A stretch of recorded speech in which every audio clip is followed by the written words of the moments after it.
Welcome back to Kings of Columbus, Doug Lesmerises without Bill Landis. And whenever I say that, I just imagine like people like, click, I'm out, turning off their YouTube, shutting off their pod. We have a good topic, even though it's just me, because it's not really just me. It's me and the tech subscribers today talking about whether 2024 could be Ohio State's greatest season ever. Because why wouldn't you talk about that in March? How do we go from like, oh, the defense looks pretty good. Oh, man, they have two guys in the backfield. It's like, could it be the greatest season ever for a program that's been around for 130 years?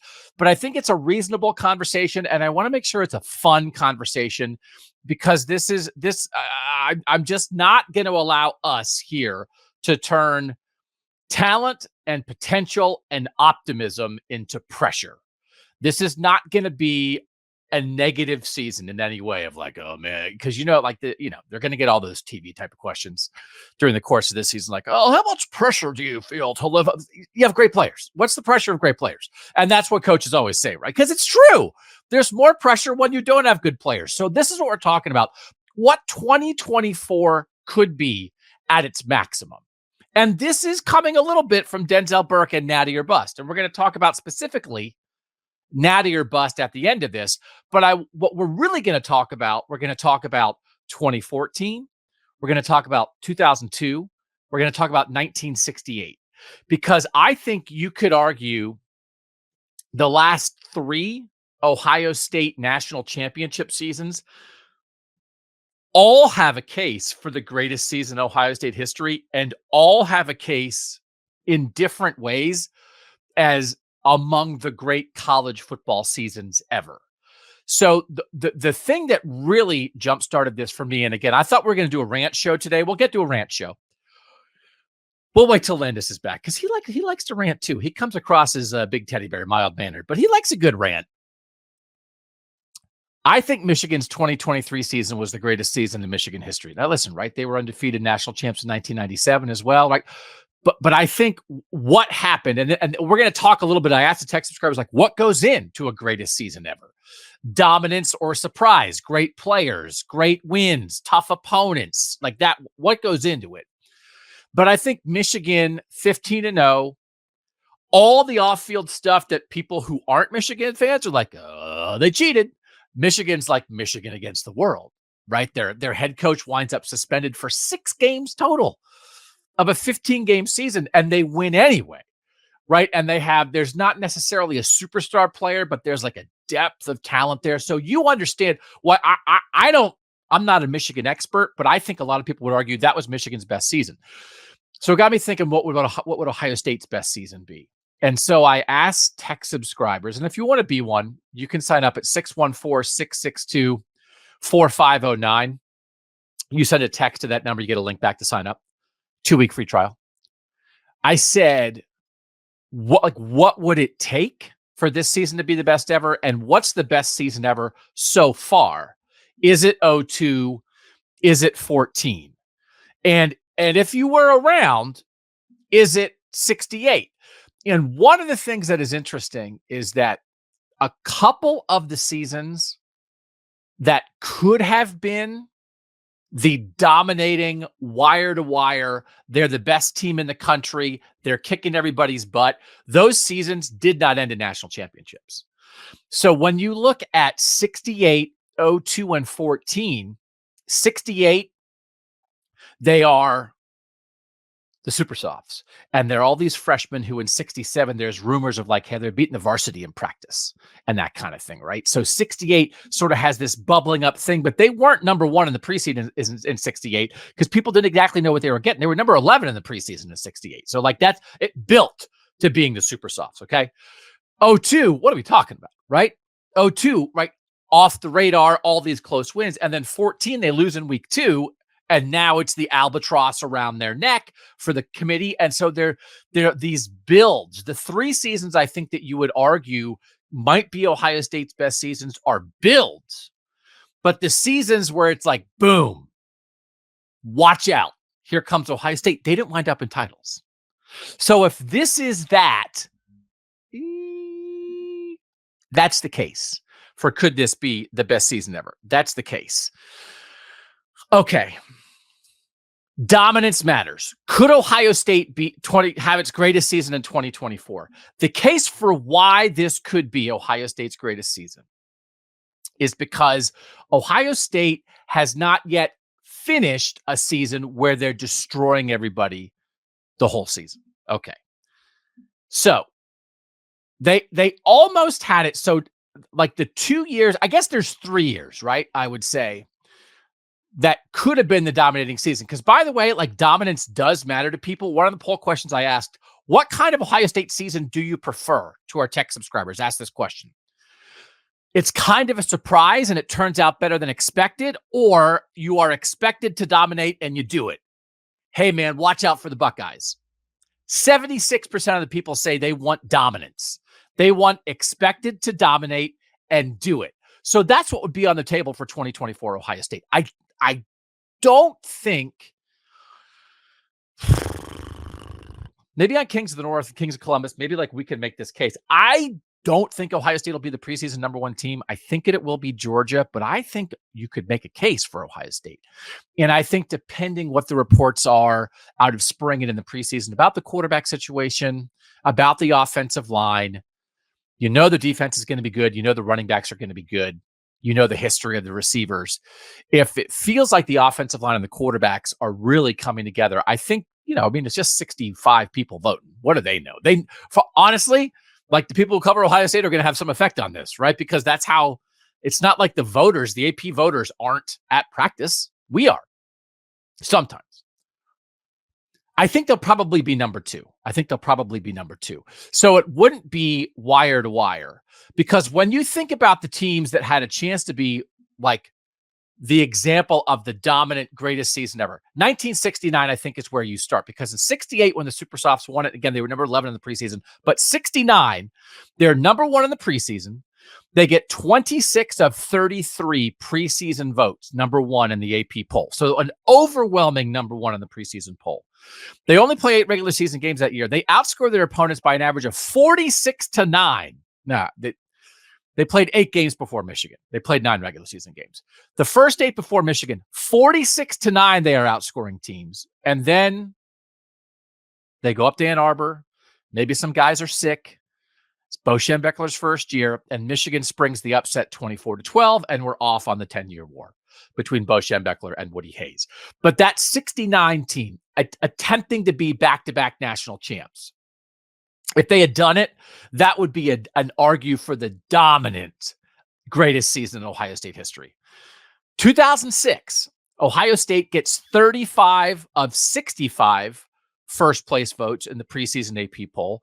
They are number 1 in the preseason. They are number 1 the entire season. They win 2 games over the number 2 team. They beat number 2 Texas early in the year.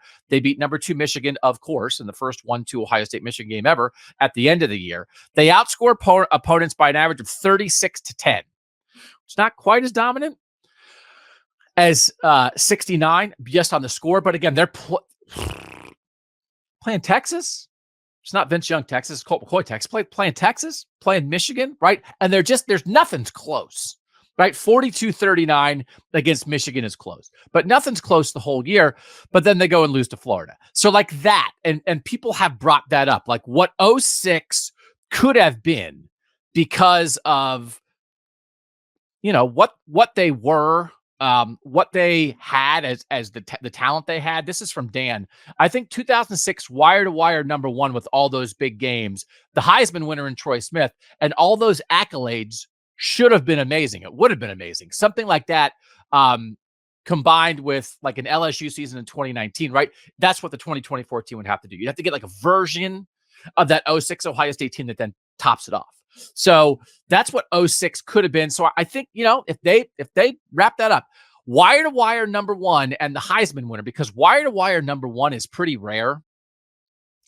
Wire to wire undefeated number 1, like in the modern era, 99 Florida State, 2004 USC, and that's it. As far as I can tell. Like, so that's maybe you start, otherwise maybe you start number 1, then you have a rough game or 2, you dip down, then you come back up, right? But it's rare. And Ohio State in 06 had a chance to do that. Wire to wire number 1 didn't do it. 2019. Could 2019 have been that kind of dominance? They started at number 5 in the preseason. They got to number 1 in November. They outscored opponents 49-13 before the Clemson playoff game. So that's 13 games, 49-13. So again, 1969, 46-9 before the loss. 2006, 36-10 before the loss. 2019, 49-13 before the loss. Now, part of that, unlike 06, not a good regular season schedule. Like they didn't play number 2 twice in 2019. But a lot of the other things, you have 3 guys who finished in the top 6 of the Heisman, as you guys know, Justin Fields, Chase Young, J.K. Dobbins. Like great offense, great defense. It feels like you have superstars all over the place. All of that is real. And I think you could make a case there, right? And what would have helped that too is if you win in 19, you're beating LSU in the national title game. You're beating and again, because that year, right? I think Joe Burrow that year maybe had the greatest season in college football history. You win the Heisman, your team goes undefeated, you're the national champion, you're the number 1 pick. Like, what else would you want to do? Cam Newton had a year like that at Auburn. Sort of knocked off that uber talented LSU team again. Would have risen to that. Now, I didn't include 2015 there because 2015 wasn't dominant. They had dominant talent. They didn't play in a dominant fashion. They were playing all these goofy games, right? We know that. They didn't look. So again, like you would have to create a new reality for the 2015 team. If they had been what they could have been, should have been, then maybe 2015 is in that conversation. But like the way they played on the field consistently, they never rose to that threshold. So that's like the idea to me that the model for 2024 that could make it the greatest season ever, Ohio State's done it before, they just haven't finished it off. And the season they have finished off wouldn't fit this model. So people do like dominance. And that's why this could reach that destiny of the best season ever. This is David M. I think the only way to top 2002 is with the mirror image of that season. Dominant in every game, right? If you are dominant in every game, and at the end of the year, you're in consideration as one of the best teams to ever lace them up in college football. And if you do that in 2024, you get the extra bonus of seeing your hated rival have its best season ever and then immediately overshadow it, right? So you jump on top of Michigan and you're dominant. That dominance could do it. This is Dave B. I think 2024 could top 2002 in the sense that we're perceived as one of a handful of favorites with Georgia, Oregon, and Texas. If we dominate all opponents and win by more than 7 points, it won't have the Cinderella vibe, but the sheer dominance in an expanded Big Ten and winning the full 16 to 17 games in dominant fashion would do it for me in the new world of the 12-team playoff.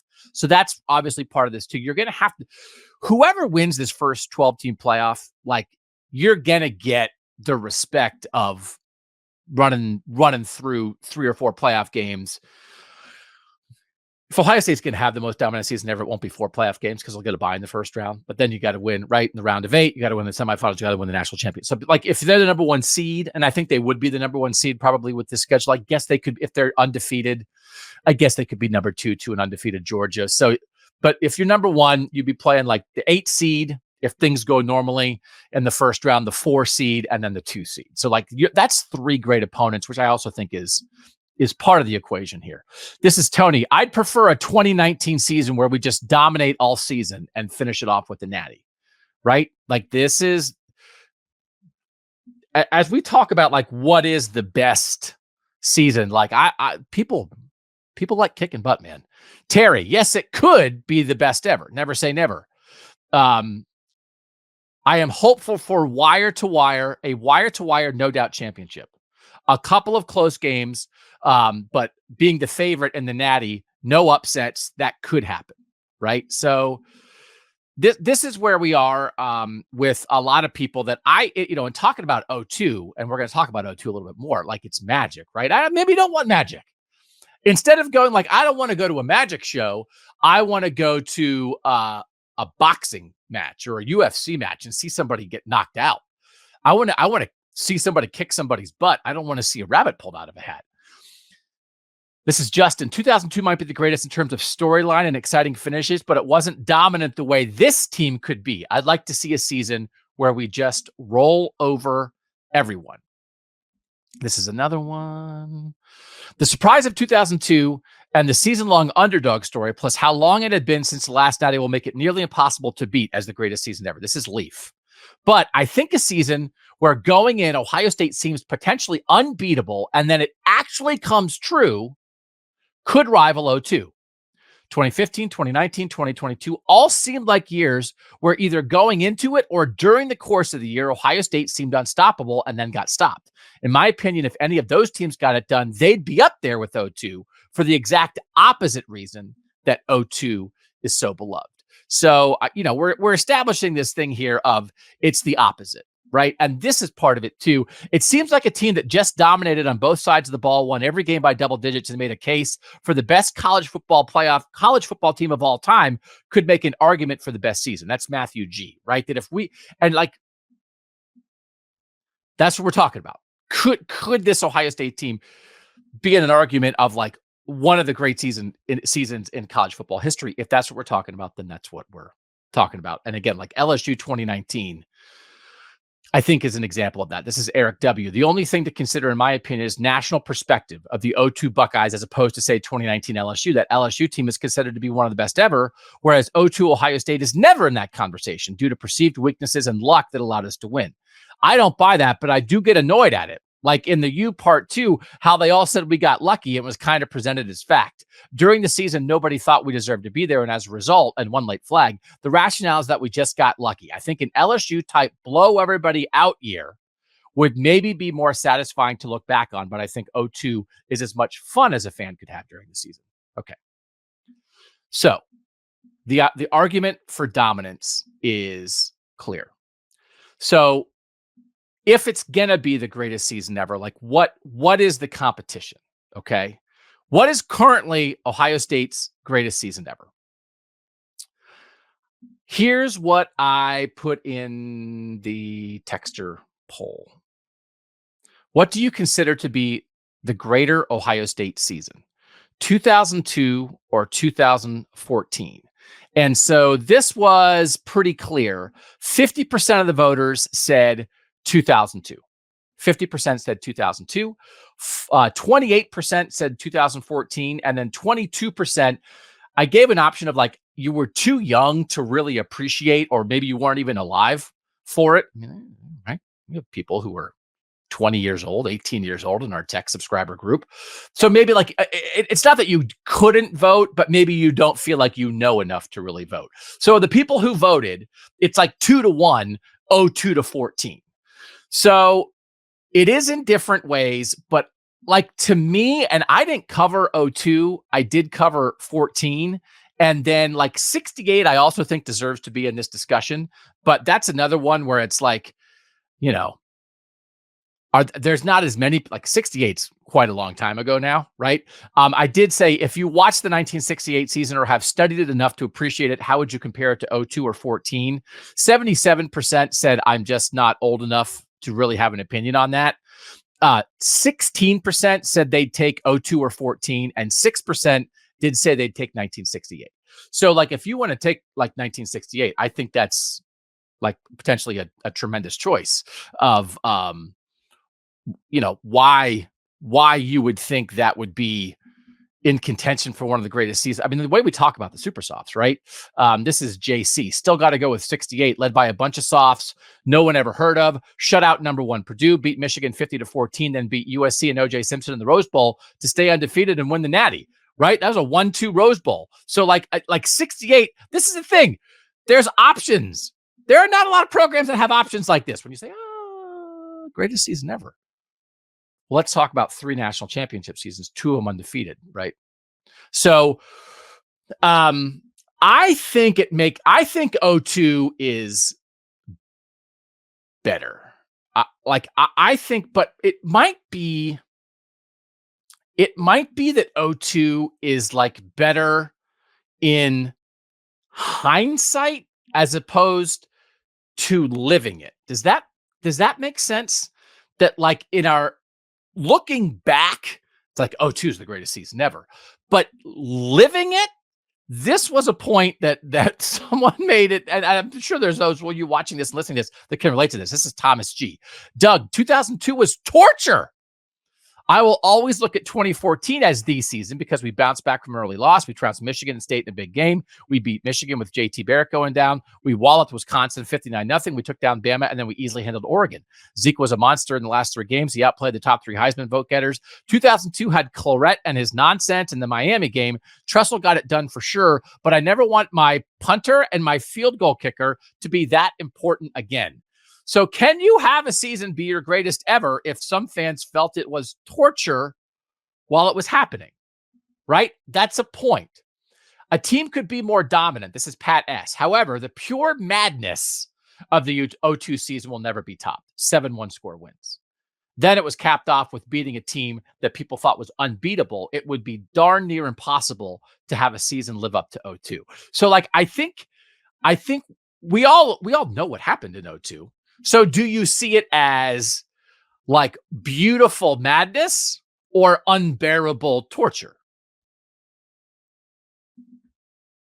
That probably affects your opinion of like whether you think this season could be better. This is Nate A, our guy Nate. Nothing will ever top 02 for those of us who witnessed it. Take everything you mentioned, add the fact that they had not won a championship in modern history. This is an important point we want to talk about. It was an unbelievable and magical season, but that doesn't take away from how special any given season can be. And I have high expectations for this one. That's a part of it, right? To have not won either 68 or 70, however you want to talk about it, the 70 title, like they lost at the 60, it had been 32 or 34 years since Ohio State had won a national title. That has to be part of how you view 02. I'm sure it is. Scott F. The other factor for 02 is the 30-year drought from the last title. That will never be repeated unless we hit another big title gap, which will not be the case. So like it's like, oh, how could you make a better season? How about 3 decades of not getting it done? Anybody want that? Oh, make a really great season. Oh, let me tell you, like 2056 would be awesome if just Ohio State hadn't won a national title in 42 years. That's not what anyone's rooting for, right? So and like probably that won't happen again. And we've talked about it before. Like there was just that you're like adrift a little bit, right? Obviously, we know 9-3 80s and the Cooper great talent falling just short 90s. Like that's something that 02 had that like something like this season. Okay, it's been 10 years, but it's not the same. And Ohio State's been constantly in the mix. This is Matthew. Doug, the question relates directly to my experience as a Gen Xer and the point that you made on the Valentine's Day pod. The 80s and 90s were tough. My only recollection as a kid of Woody was the Clemson game, right? So you're a kid. What do you know about Woody? You don't like experience the greatness of the Woody Hayes era. You're raised in the 80s and 90s, which is not being good enough and then being good enough and falling short. And then here comes 02. It would be hard for any season to eclipse 2002. Pure magic, grown men cried. So I don't know if we're going to count the grown men crying. I don't think 24 is going to, oh, Jack Sawyer and Denzel Burke were so good. I'm probably not going to top 02. Oh, Josh Simmons and Josh Fryer were much better at offensive tackle than I expected. It's probably not going to happen. I'll never forget the 1-year transfer of Will Howard. It's not the same. So you can't top that. So you have to want something different. 2 ways to look at this. This is Lauren B. 2002 is a season of drama, not domination. Maybe 2024 usurps it as the greatest because we dominate opponents. Just an unstoppable Buckeye machine with generational talent and depth. Her second point. I have been a Buckeye fan for as long as I can remember, but admittedly, 2002, when I was 8 years old, is at the edge of my memory. I remember lobbying my parents to be allowed to stay up for overtime and then fighting unsuccessfully to stay fully awake through the second OT. I don't really remember the season itself. So I think my generation of Buckeye fans and younger will claim 2024 is the greatest season ever, assuming it plays out the way we think it could. But it's hard to claim any single season as the greatest. As an experience as opposed to the stats because the season fades into the memories of generations past. So I do think this is the point I think that Lauren is making here is like, it depends where it comes in your life, right? And there are a lot of people, 2002 was a Hollywood movie material. That's Andrew C., right? that again, it's not dominance. It is a drought.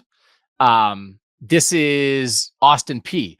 Times were different. That was a roster of Ohio kids playing their butts off against teams equally or more talented than they were and persevering all the way to glory, right?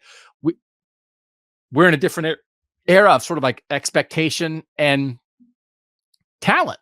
But I do think one of the things that really mattered, this could be better, says Thomas W. The tension was high in 02, but part of it was the opponent. Miami was billed as unbeatable, and breaking them is a big deal. It would be great to do it in a modern style of winning. So like that part of it too. So I think the things in 02's favor, right? Not dominant, but 7-1 score wins.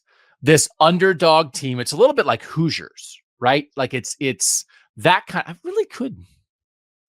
I know there've been documentaries and stuff. I mean, I don't know. They're not going to make it like a real movie, right? What's the guy? Who's the Willy Wonka guy? What's the name of the Willy Wonka guy, Mike? I can't think of his name. The hot young actor. All I can think of is Thomas Castellanos. He's the Boston College quarterback. I have Kings of the North brain. What's his name? Timothy Chalamet. Yeah. I swear to God, I was thinking Thomas Castellanos. This is what happens when I'm trying to cover 26 Northern teams. Timothy Chalamet is Craig Krenzel in Holy Buckeye. Actually, that sounds pretty good. I take it back. Would you go to that movie, Mike? Timothy Chalamet is Craig Krenzel in Holy Buckeye? Yeah. Yeah, why not? Will Ferrell is Jim Tressel in Holy Buckeye. Yeah, I love Will Ferrell. Yeah.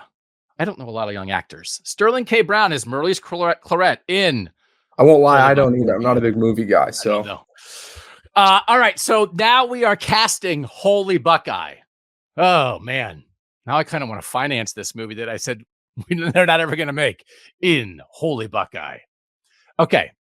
But I don't, so like, this is a different kind of thing, right? This is like a Terminator kind of season in 2024. But so I think a lot of people want to be the Terminator, as we said. So I do think like 14 had a lot of drama too, just because like, they lost.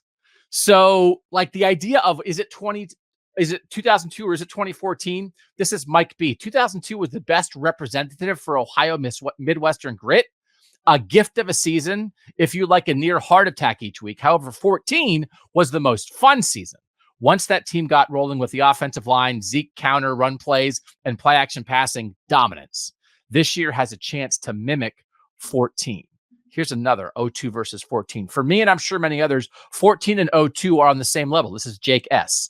While 2002 did have the undefeated season and several close games, I think the close games were against teams that shouldn't have been that close. The team just got better and better. After the season is over, you're looking at several legend-type players from that team. 14 is the same to me. Sky-high expectations, and then Braxton gets hurt. Expectations are dialed back, and then the loss to Virginia Tech causes a lot of uncertainty. Everyone thinks they're a year away. The team just gets better and better. The next thing we know, they're dominating Wisconsin with the third-string quarterback and winning the Natty. I think what gives the nod to 02 is the fact they dismantled a dynasty, in addition to arguably destroying a program that hasn't ever been close to the same, and talking about Miami there. And I do think, so one of the things here, well, I'll say this when we get into like what makes a great season, because I do like, I think that's an interesting conversation of what you really want from a great season. But here are the people who voted for 14. Greg S. It's 2014 for obvious reasons. The awesome defense with Bosa, the third string quarterback narrative, Zeke Elliott's 3-game stretch facing the top 3 Heisman finalists in a row, 59-0 over Wisconsin, overcoming the early upset, the final vote jump into the top 4. That's drama. You don't even know if they're going to make the playoff, beating Alabama, 85 yards through the heart of the South, the first college football poll, where like the first college football playoff where you're in a 4-team playoff, right? Beating Michigan. That's a lot to overcome and a lot of drama and clutch performance. So Greg, I think, Greg, 14 is a great candidate for this, right? It's just the magic picks he does to vote too. John, I will continue to hold fast to the 14 team. First to win the college football playoff. Their 3-game gauntlet through Wisconsin, Alabama, Oregon, riding a third-string quarterback in Cardale Jones will be talked about 100 years from now whenever Buckeye fans gather. It's a strong case, man. I think there's a little bit of personal preference like involved with this, but man, it's kind of cool that they have like a possibility, I think, of doing it this year. So I would say, and by the poll vote, right? I think we've established that it's 0-2. That if we're talking about can this be the greatest Ohio State season ever, I think what it's trying to top is 0-2. 50% of the people who voted, and again, that's a quarter of the people didn't vote, a quarter voted for 14, half voted for 0-2. And 68 makes a compelling case. And I think like 68 is so legendary with like the players they turned out to be, and that they have a shorthand. You just say super softs and you boom, 68 locks right in. It's a compelling case as well. But I think we're going to establish for the rest of this discussion that Ohio State's greatest season ever is 2002. And so now we will use that as a jumping off point to try to really discuss 0-2 versus 2024. When we come back, like what goes in to a great season and what are the what are the components that 2024 might have? I gave a list of components to our tech subscribers. We'll see what they thought was most important in determining a great season. We'll do all that next on Kings of Columbus.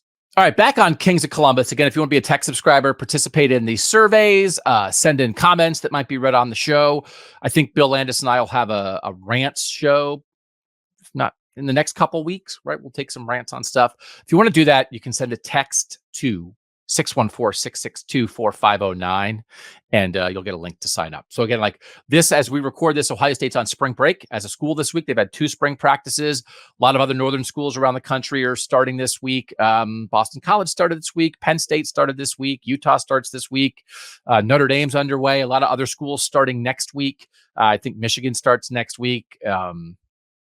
Iowa starts next week, schools like that. So, like we're on a little break, but there's a lot of stuff happening. So again, like this is kind of a good time to get news and analysis and updates. You know, I'll tell you like the Tony Alford stuff, boom, boom, boom. Austin is sending out a million texts about that kind of thing. So,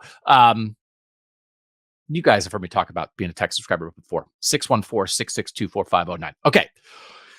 What makes for a great season? Like what are the things that we're really talking about in that conversation? So must it be undefeated? I think is one of the conversations. Like, do you need to be perfect?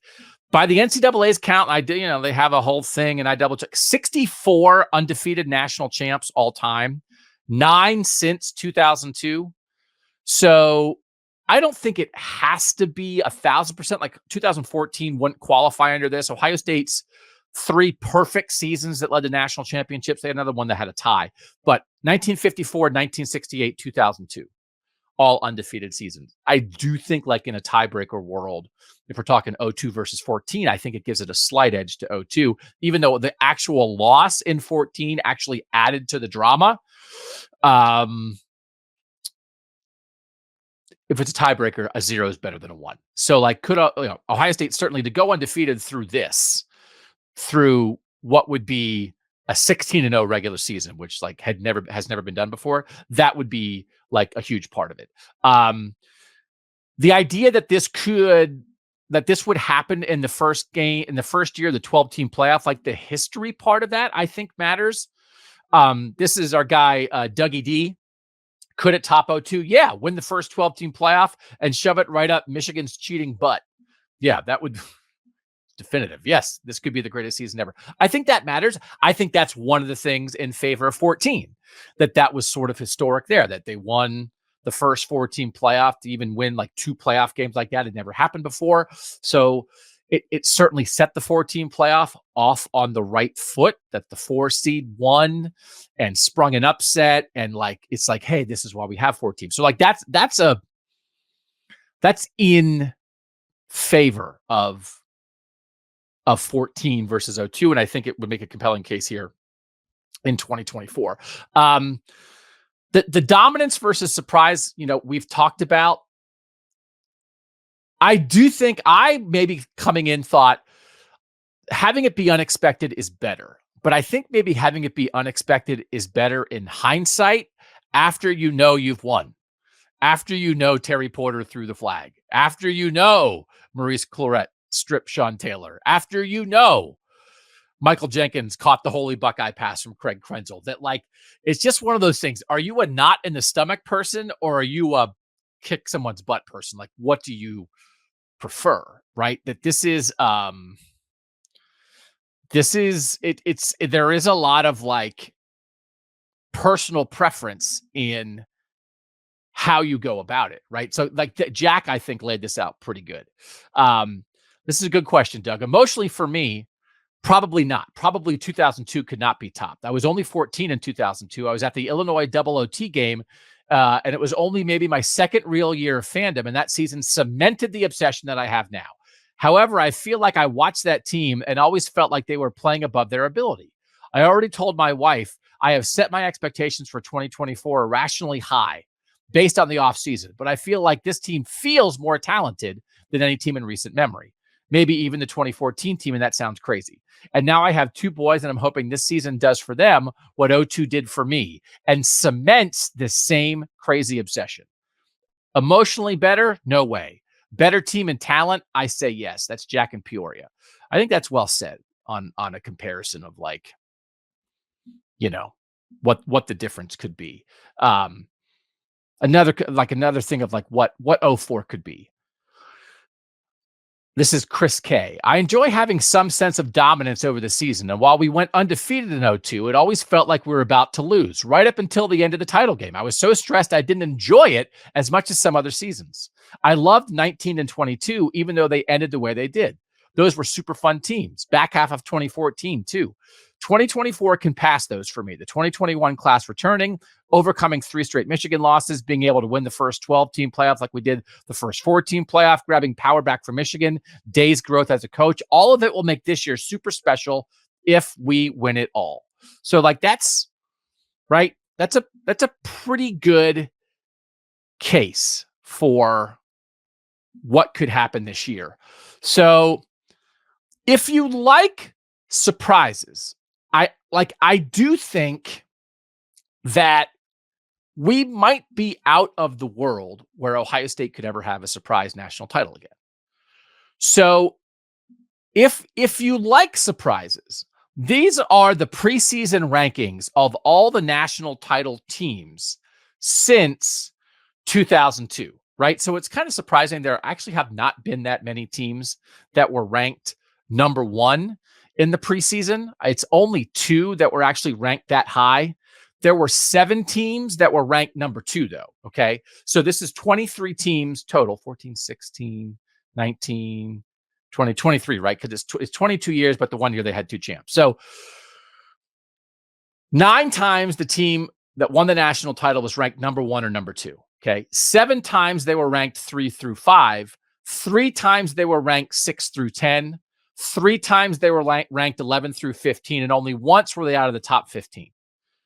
And so overall, that's 10, 19 out of 23 national champs since '02 were ranked in the top 10 before the season. So Ohio State was one of the 4 teams that wasn't. Ohio State was number 13 in '02 coming into that season. Okay. Ohio State was number 13 in '02. In 2003, LSU split the national title. They were number 14 at the start of that season. In 2010, Auburn was number 22. That's the team that came from furthest off the pace and won a national title because Cam Newton just got there and people didn't know what was happening there. And then Florida State in 2013 was number 11. So since Ohio State in '02 was number 13, there have been 3 other schools that were outside the top 10, 13, 14, 22, 11, but we haven't had it in the 14 playoff. We have not had a team outside the top 10 in the 14 playoff. So this element of surprise, like TCU, like made the national championship game from way off the pace, but we haven't had a champion. So like this is a little bit, if you like magic, I just don't know that we're in an era where with what Ohio State is now, with the reality of Ohio State, the perception of Ohio State, I don't know that we could ever have a surprise season like '02. So that is That's something that if you care about that, it's never going to be that way again. So, it depends if you care about that or not. So that's not going to be the case this year. Again, my expectation, if there's 65 AP votes, I think it's about 65. I think it might be like 45-20 Georgia and nobody else gets a vote. I don't think Oregon would get a vote. Maybe Texas. Maybe it'll be like 43 Georgia, 20 Ohio State, 2 Texas, I think would be my prediction on what the preseason poll will look like. So that's not going to be part of what this is. So maybe you don't care about though. Do you think Ohio State could ever have a surprising national title again like 02? No. They have real national title hopes every year now. That got 64% of the vote. 36% of the tech subscribers said they still think they could have a surprise. I think I would be in the group that says no. Like you can't have that anymore. It's just not how it's ever going to work. It's just not how it's ever going to work. Like it's a new world, and that's okay. And it's still the idea though of like could this do it though? 55% of the people I said, do you think it's possible that a 2024 Ohio State National Championship season could become the greatest Ohio State season ever? 55% said, yes, it could. That this could be the best season ever. 32% said it's a long shot, but if it's perfect in every way, yes. And only 12% said no. That it'll be almost impossible to top 02 or 14. So that's more than half that think it's a very real chance. And it's 87% that think like, yeah, like we really, like for real, this really could do this. So, okay, like that's what's on board here. So then what goes into it? What matters to you? And what boxes could this 2024 season check? Okay. Rank what matters the most to you in considering how great, memorable, and fun an Ohio State season is. I gave 9 different categories. Okay. I will say surprising people and exceeding expectations came in last of the 9. So that's how much that like it's not a primary component for people. Even though it's a primary component of 02, it doesn't have to be that. Number 1 on what is required is a tremendous, memorable Michigan win. So when we talk about the existing seasons, right? 1968, 50-14, destroyed Michigan. So 68 checks that box. Ohio State was number 2 going into that game. Michigan was number 4 going into that game. 50-14 in Ohio Stadium. Okay. 2002, fun, tight, close, 14-9 Michigan game, right? So like that checks that box, I think, right? Like a really good Michigan game. And then 14, it's this crazy game where JT Barrett gets hurt and winds up sitting in the stands at the end of the game. So like that, like qualifies. That's like kind of like a crazy Michigan win. So I think like, it's one of those things like, do you have to beat Michigan to have the greatest season ever? It's not even worth asking, right? So everybody knows that. But how, like, does the Michigan win have to be memorable? I don't know that like these are the greatest wins in Ohio State, Michigan history, but they're very good wins. So Michigan was unranked in 14. Ohio State was number 6 going into that game, 42-28, but like a good Michigan win. So that is a requirement for this. And I think when you talk about like how 2024 could pass it, the idea that they've lost 3 straight to Michigan and then that would be a component of this, that's a big part of it. And like this idea of beating Michigan, Tony M was among the people who like laid out a Michigan plan for this season that greatly would affect viewing this as the greatest season ever. 2002 is the best so far, and I felt that way at the time. It was as good as it could get. To beat it would mean going through a murderous row of teams in the playoffs while possibly beating Michigan 3 times along the way. Regular season, conference championship, playoff wins versus Wolverines, all that combined might top 2002.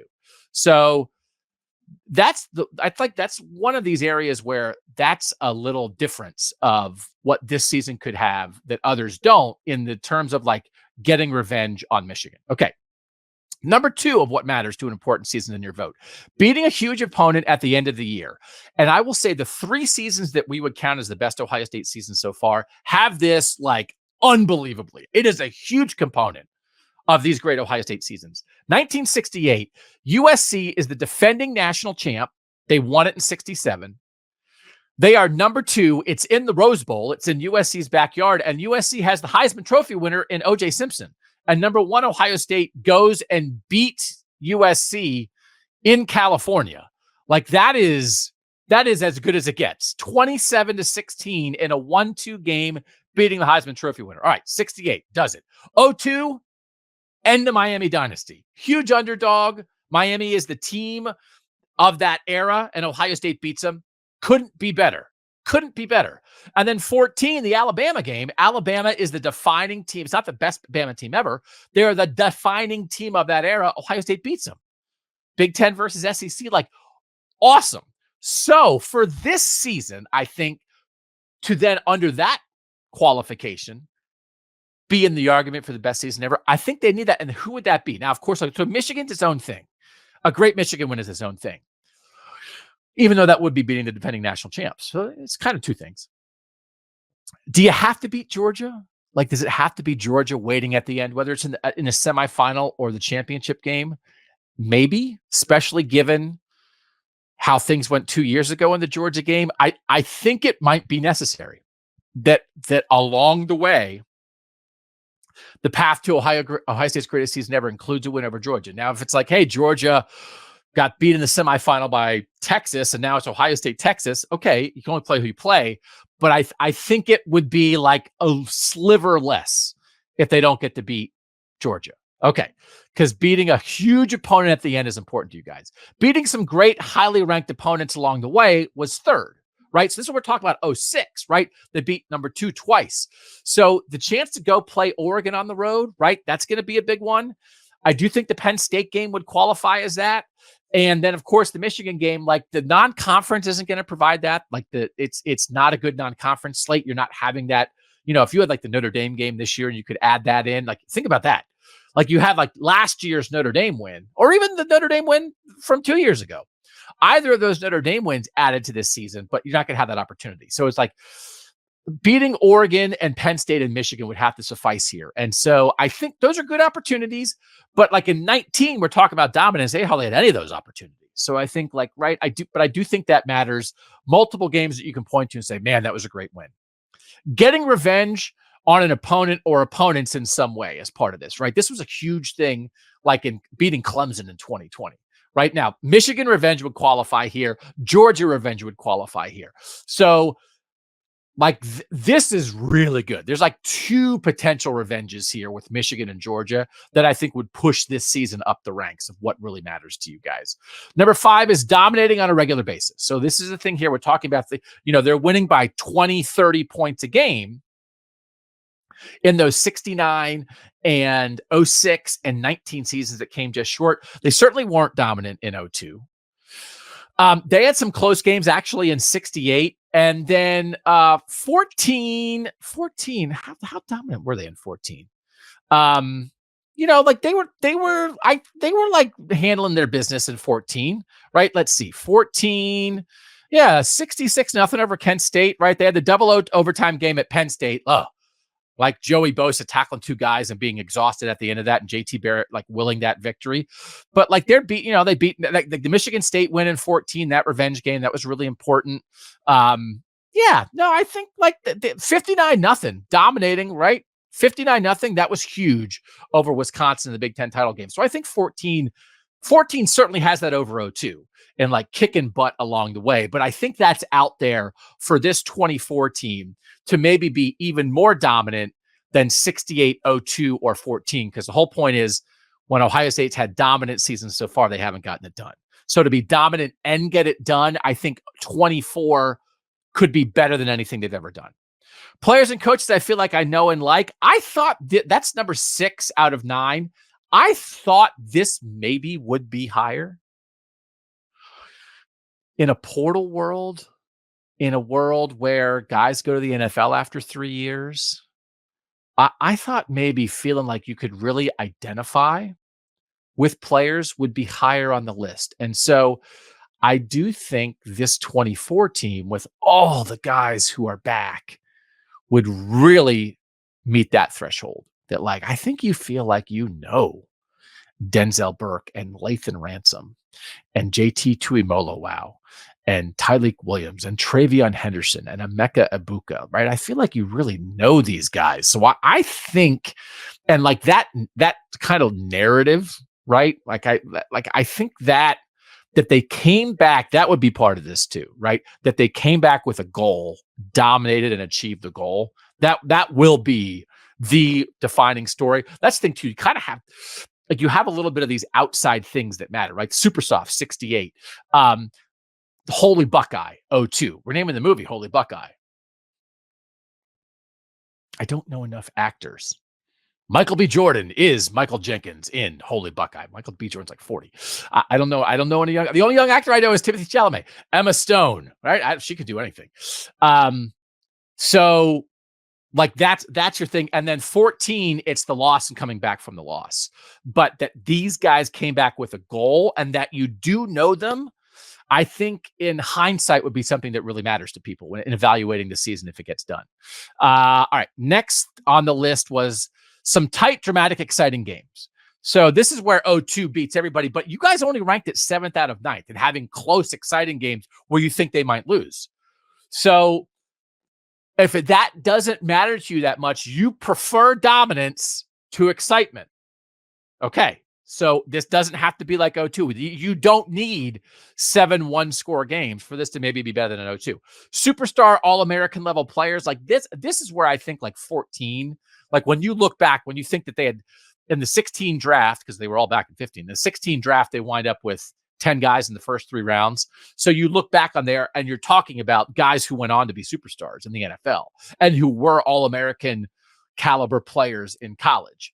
Joey Bosa and Ezekiel Elliott and Darren Lee and Eli Apple and Taylor Decker and just like guys all over the place. So like 68 and 14 trump 02 in that regard.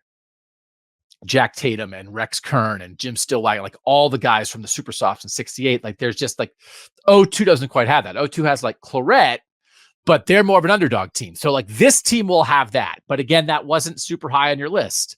And then surprising people and exceeding expectations you don't care about. So what you really care about is beating Michigan, beating a huge opponent at the end, and beating great teams along the way, right? Those are your top 3 things.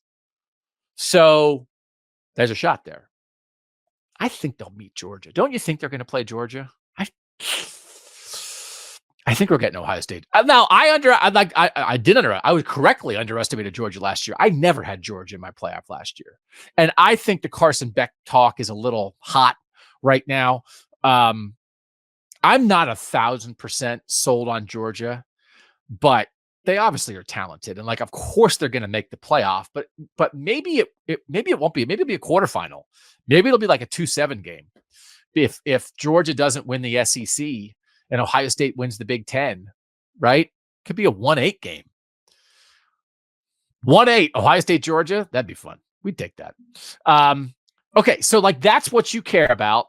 And so that's like what is required for Ohio State of whether this could be the greatest season ever for Ohio State. Here's a couple people who laid out plans for the 2024 Ohio State season. I love people. Fan fiction.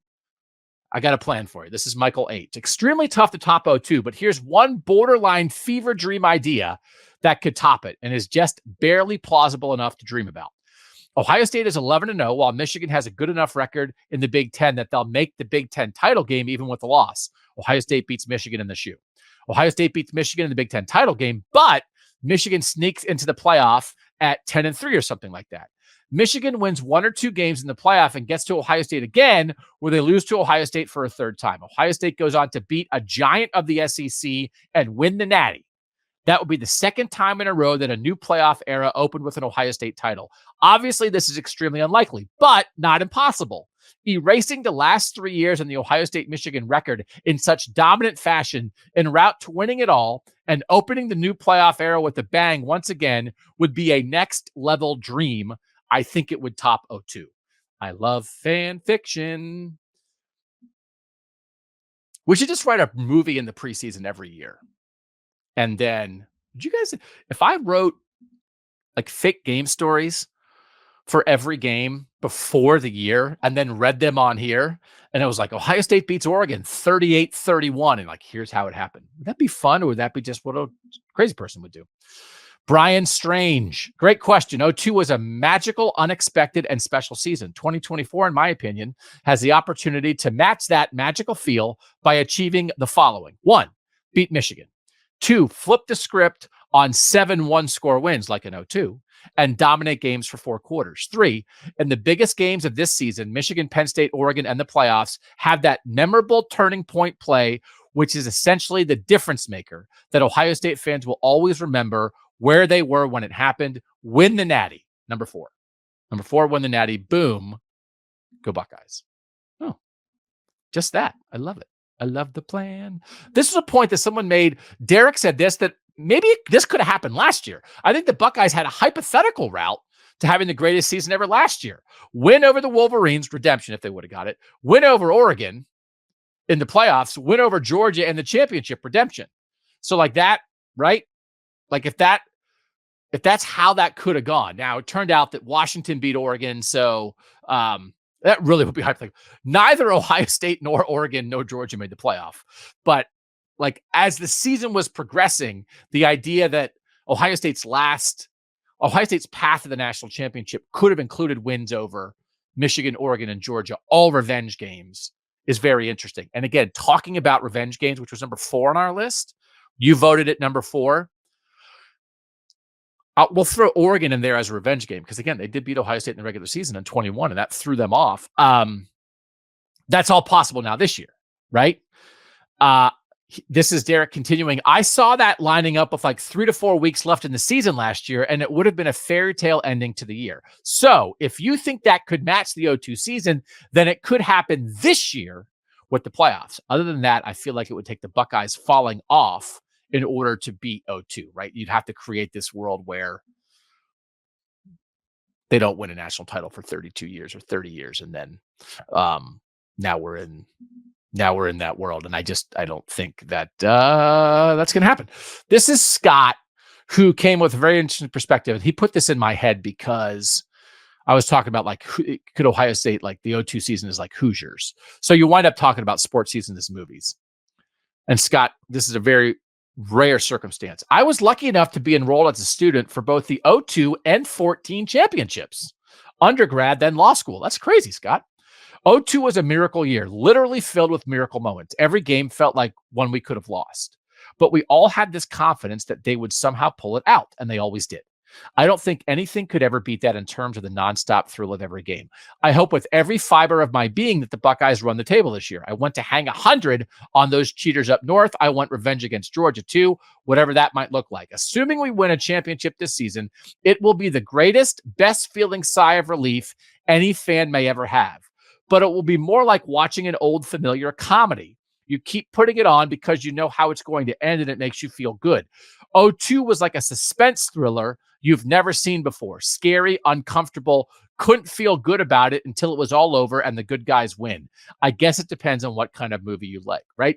Because now, like, that's what we're kind of saying, like, you kind of can't have thrillers anymore. You can't have a scare, like, there's no jump scares to Ohio State football anymore, right? Not in the same way of like being number 13 in the preseason. Okay, so what started this conversation was the idea of Natty or bust. Okay. And this is what Denzel Burke said. And do you like that? Do you like that idea? And so I had sent something to the texters that sort of got a reaction that then started this conversation that led to the survey, that led to all these texter comments, which is, I think Ohio State fans should embrace Natty or bust if you can do it in a way where the bust doesn't mean anger or lock yourself in a dark room kind of disappointment.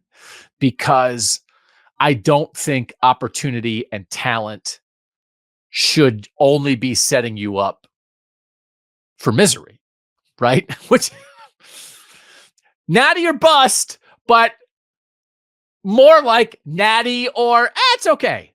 That doesn't fit on a t-shirt. They have to be good this year. right? They have to be good. They have to be competitive. They have to look awesome. They have to be in the conversation as one of the best teams in the country. They have to be viewed as a national title contender in September and October and November. They have to make the playoff. And I do think the 12-team playoff certainly removes a great deal of that pressure from a natty or bust conversation because you can lose. And that's a conversation we continually have had. We haven't dived into the extent of saying, let's have a full show about let them lose. But it's I think a great thing for all of college football that one loss will not ruin your season. You're still going to be excited for Ohio State to go out to Oregon in the middle of the year. But if they lose, because I think Ohio State and Oregon are two of the best 4 teams in the country, and it's tough to win on the road against one of the 4 best teams in the country. If Ohio State does not win that game, it does not ruin their season. And I don't think it is required for the threat of ruining your season to be there for a game to be great in October. So that changes a lot. And I think it should take a lot of the pressure off. But I'm going to push back against any suggestion of pressure this year. But I think you should embrace natty or bust in with a smile on your face in the best sense possible, because the talent is real. That's real. The discussion is real. And the disappointment would be real. But sometimes sports happens, brother. I don't know what to tell you, right? Sometimes the best team doesn't win. Sometimes there's other really good teams. So I asked this question. How do you feel about the idea of natty or bust for Ohio State this season? I'm all in on natty or bust and will be at least a little disappointed if they don't win it all. That won at 57%. Natty or bust is cool, but I'm just looking forward to a great season. If they play great but don't win it all, that's sports. So that's sort of where I would be. Natty or bust. Why? Because the talent's good enough to say that, but it's not a pressure-filled natty or bust. 36% said that. I don't like natty or bust talk. It adds too much pressure. I just want to enjoy the season. Only 7%. So only 7 who are shutting their ears on this, right? So I do have a couple people who push back against that idea, though. This is Kyle A. I think the natty or bust mentality is terrible for the fan base and program. I get it. There's a real chance of one, but we have a major unknown at quarterback and an entirely new playoff format this year. Oregon, Texas, and Georgia are extremely good. All it takes is one terrible call to lose a playoff game, as we know. This should be a year to beat Michigan or bust, make the playoff or bust, win at least one playoff game or bust. That's at least healthy. I don't disagree with Kyle there. And I do think a beat Michigan or who was I talking to? I guess I was on a radio show. We were talking about, I think Ryan Day is here to beat Michigan. This focus is to beat Michigan. And that's a must. I think beat Michigan or bust is fair. Now, that's different than beat Michigan or the coach is fired, but beat Michigan or bust, we feel we have to do it. You as fans feel they must do it. That's one game. And just given the circumstances of Michigan, that's one game where if Ohio State plays its best, that should happen. So play your best against Michigan or bust, beat Michigan or bust is fair. Natty or bust, as Kyle points out, there's too much that can go into that, and that you have to win 3 playoff games, and that you have to beat 3 great teams in the playoff, and that you have to have 3 games of luck and health and all those things. So, what I really don't want to do is get to the end of the year and talk about that Ohio State lost on a last-second field goal in the semifinals and the season was a failure, right? I don't like those conversations. But if you can handle natty or bust and only have fun with it, go, because it's totally realistic. Randy says this, and I want to talk about the people who are saying but what about these things that maybe don't make it as realistic? This is Randy. You guys crack me up. Now it's going to win the national championship. Leading up to anything less will be failure. That's what he's saying, that we are that I'm adopting this stance now. For 2 months, it was assumed that Will Howard was definitely the starting quarterback. And your survey was choosing between the 2 freshman quarterbacks for the 2025 starter. I sent a text survey to the folks a couple weeks ago that said, who's the starter in 25? I felt like the spring practice, the 2025 quarterback battle was starting. Is it going to be Aaron Noland or Julian Sayed? I didn't have Devin Brown in there. Totally eliminating Devin Brown and Lincoln Keenholz from that discussion. And it's true. I did. I only gave 2 choices for the 25 survey. Then after one practice, it's 50-50 for Devin to start this year. I agree that the defense could be very good this year, but how can the expectation be the Natty when there are so many questions on offense? Quarterback play, tight end, right side of the offensive line, and even consistent center player, all potentially questionable. We all assume the receivers will be good, but we're still replacing the best receiver in college football. So Randy is absolutely right here. And here's the thing. I think I still believe that you need a great quarterback and a great passing game in good weather, in domes, in the playoff to win. That still, to me, is the number one formula. But it's not how the last 3 national champs have done it. And if you look like in a world where certainly wasn't the case last year, Ohio State's quarterback was not its best player last year. But I think in 21 and 22, despite all their talent, certainly you would have argued that C.J. Stroud might be. 19 and 20, you would argue that Justin Fields is. 18, Dwayne Haskins dishing it like you would argue that Dwayne Haskins is. That's 3 first-round quarterbacks, right? So you had 5 years of Ohio State having a first-round quarterback running the show. Last year wasn't the case. When you look at the last 3 national champs, 2 for Georgia and 1 for Michigan, they actually were more designed like 2024 Ohio State is designed, which is great defense, run game, and don't ask your quarterback to do too much. Now, actually, that might not be true for 22 Georgia, because as we talked about leading up to that Georgia-Ohio State semifinal, in 22, Georgia actually was an offensive team more than a defensive team, and Stetson Bennett was capable, and as you saw, did lead a game-winning drive at the end against Ohio State. If he hadn't, Ohio State might have won, probably would have won the national title if he wasn't good enough.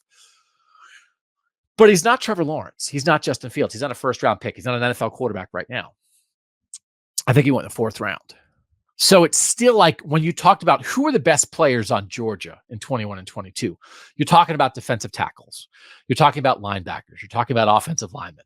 Who are the best players for Michigan last year? You're talking about offensive linemen. You're talking about defensive tackles, right? Probably Mason Graham and Chris Jenkins and guys like that.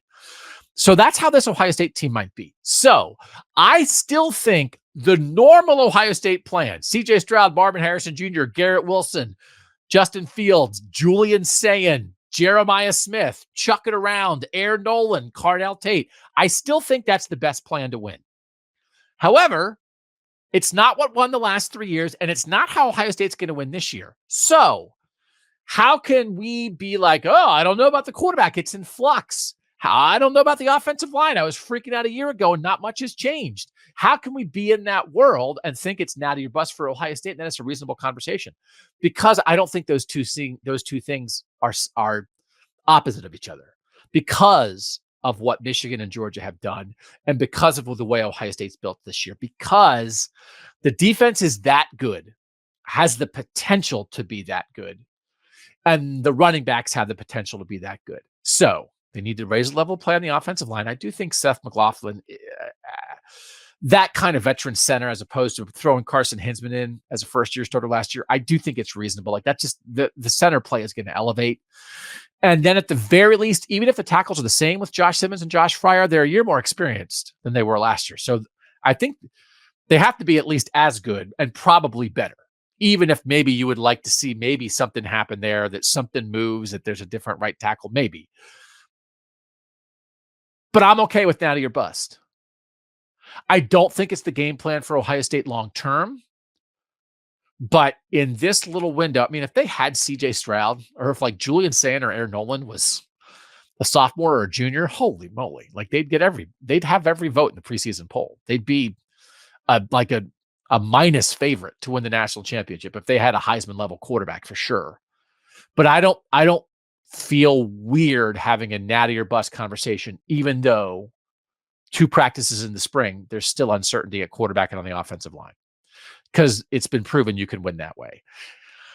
And I also don't know, like, who's going to be the quarterback that Ohio State's going to face that's going to be like, uh-oh, I can't believe they have to go try to beat that quarterback while not having a quarterback of that caliber. Like, who's the Trevor Lawrence? Who's the Joe Burrow? Who's the Justin Fields? Are you going to be that scared of Carson Beck in Georgia? Are you going to be that scared of Quinn Ewers in Texas, of Dylan Gabriel and Oregon, of Jalen Milroe in Alabama, of Drew Aller and Penn State, of Cam Rising and Utah, of Cade Klubnik and Clemson. I don't know that guy is out there. So that, like, like the gap between whatever Ohio State's quarterback play is and the teams they'll be facing in the playoff.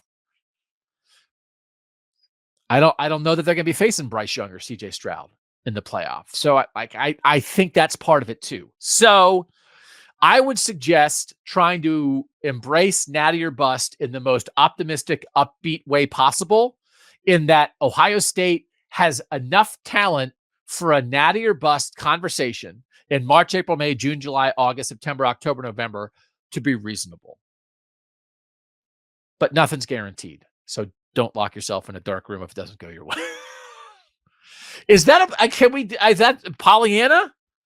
Only embrace the Natty part. Don't just Natty. No bust. Natty. Natty and like a fingers crossed emoji. But it's not luck. This isn't 0-2, man. You don't need 7 one-score games and holy Buckeye luck. Who else are we going to have be in Al Pacino is Mark D'Antonio in Holy Buckeye. This casting is awful. I apologize. We can cast it. I got to think about it, and then we'll cast it. And I'm writing this down for a future. Maybe we'll do it on the rant show that we'll have coming up. Cast Holy Buckeye, the story of the miracle underdog 2002 Ohio State football team. Cast Holy Buckeye. Okay, Bill will be back soon. Kings of the North. The plan for the Thursday show is to have Luke Fickell, Wisconsin coach, former Ohio State coach, former Ohio State player, on the show on Kings of the North. So if you like Luke Fickell, I'm going to ask him all about like kind of what's going on in college football, what's going on with the Badgers, how he's feeling going into year 2. Cincinnati made a huge leap going into year 2 when he was there. So could Wisconsin make a huge leap this year? The plan is to have Luke Fickell on there. If you did not catch our Kings of the North earlier this week, we did a game we call Hire, Fire, Portal, where we like brought up topics and said, like, I'm going to hire this, fire this, and stick this in the portal. Hires, you like it. Fires, you don't. Portals, you're not sure. Game might sweep the nation. It might not. But we'll keep doing what we do here. Obviously, stuff happening with Ohio State. Make sure you're watching and listening to the podcast daily, to Snap Judgments, to everything that's going on with the Ohio State Buckeyes. This is the place to get it here on the podcast feed. And we're just so happy that Kings of Columbus can be part of that. So we'll see you guys on the Kings of the North feed, whether you're watching on YouTube or listening on your favorite podcast app. And we'll catch you still here once a week, every week, where we talk about the Buckeyes here on Kings of Columbus. Thanks to our great producer, Mike Yorostowski, for making me look good. Well, look reasonable. I mean, there's only so much you can do when you're 50. And sound good. And thanks to you guys, most of all, for being here. Again, if you want to be a tech subscriber, if you're like right at the end, you got to the end, it's like, oh, what's that number? 614-662-4509.